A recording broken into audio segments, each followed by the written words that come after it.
مسجد میں قرآن پاک کی تفسیر بالکل ہونی چاہیے، مسجد کے اندر ہی تو قرآن کی تفسیر ہوگی، قرآن کی تعلیم ہوگی، حدیث کی تعلیم ہوگی، اور کہاں ہوگی؟ یہ تو مسجدوں میں ہوتا تھا سب کام۔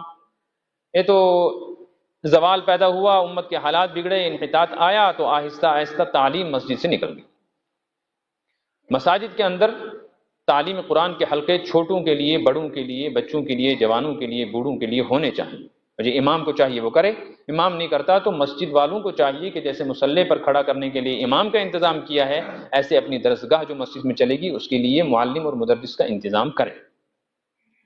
البتہ یہ بات ذہن میں رکھنی چاہیے کہ قرآن پاک کی تفسیر مسجد میں پڑھنے اور پڑھانے کے دو طریقے ہیں۔ ایک یہ ہے کہ قرآن پاک کی تفسیر لکھی ہوئی ہے، وہی تفسیر اٹھا کر آیت پڑھی اور اس کا ترجمہ جو لکھا ہوا ہے معتبر علماء کا وہی سنایا، اپنی طرف سے کچھ بات نہیں کی۔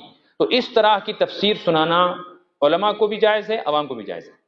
جیسے فضائل اعمال پڑھی جاتی ہے نا مساجد میں، تو فضائل اعمال کی کتاب اٹھاتے ہیں، جو لکھا ہے وہ پڑھ کے سناتے ہیں، اس میں بھی تو قرآن و حدیث ہے، اپنی طرف سے کچھ تشریح نہ کریں۔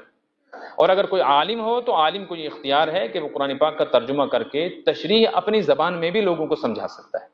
عام آدمی کو جو کہ پتہ نہیں میں جو کہہ رہا ہوں یہ صحیح ہے یا غلط ہے، ممکن ہے وہ تشریح کے نام پر کوئی ایسی بات کہے جو قرآن و حدیث کے مزاج کے خلاف ہو اور قرآن و حدیث کی صحیح تعبیر اور تشریح نہ ہو۔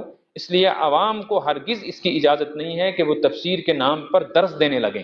ہاں یہ اجازت ہے کہ اگر آپ کی مسجد میں مثلا معارف القرآن رکھا ہوا ہے مفتی شفیع صاحب عثمانی رحمۃ اللہ علیہ کا، یا ایسے ہی مولانا مودودی مرحوم علیہ الرحمہ کی تفسیر ہے تفہیم القرآن وہ رکھی ہوئی ہے، یا اسی طریقے سے آج بہت ساری تفسیریں مفتی تقی عثمانی صاحب کا ترجمہ قرآن آیا ہوا ہے، یا اسی طریقے سے مفتی خالد سیف اللہ رحمانی صاحب دامت برکاتہم ان کا ترجمہ اور آسان تفسیر آئی ہے۔ یہ تفسیری کتابیں اگر مسجد کے اندر کوئی قرآن پاک کی تلاوت کر کے اس میں جو لکھا ہوا ہے وہ سنا دیتا ہے اور اپنی طرف سے کچھ نہیں کہتا تو یہ جائز ہے، یہ ہونا چاہیے۔ امام کو چاہیے وہ کرے، اور اگر امام نہیں کر سکتا تو جو مسجد کے باقی پڑھنے والے نمازی لوگ ہیں ان میں سے جو اچھا قرآن پڑھ سکتا ہے، اچھی اردو پڑھ سکتا ہے وہ سنائے، کوئی حرج نہیں۔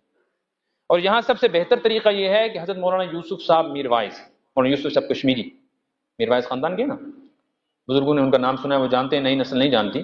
میروائز مولانا یوسف شاہ صاحب کشمیری رحمۃ اللہ علیہ، علامہ انور شاہ کشمیری رحمۃ اللہ علیہ کے شاگرد اور دارالعلوم دیوبند کے مایہ ناز عالم دین، اور ہندوستان کشمیر کی میروائز خاندان کی پوری اس سلسلے کی کڑی میں ان کا ایک تابناک نام ہے۔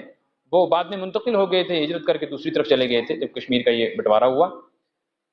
انہوں نے قرآن پاک کی کشمیری میں تفسیر لکھی، سعودی عرب نے وہ تفسیر ہر سال تک چھپوائی اور کشمیری حجاج کو دی۔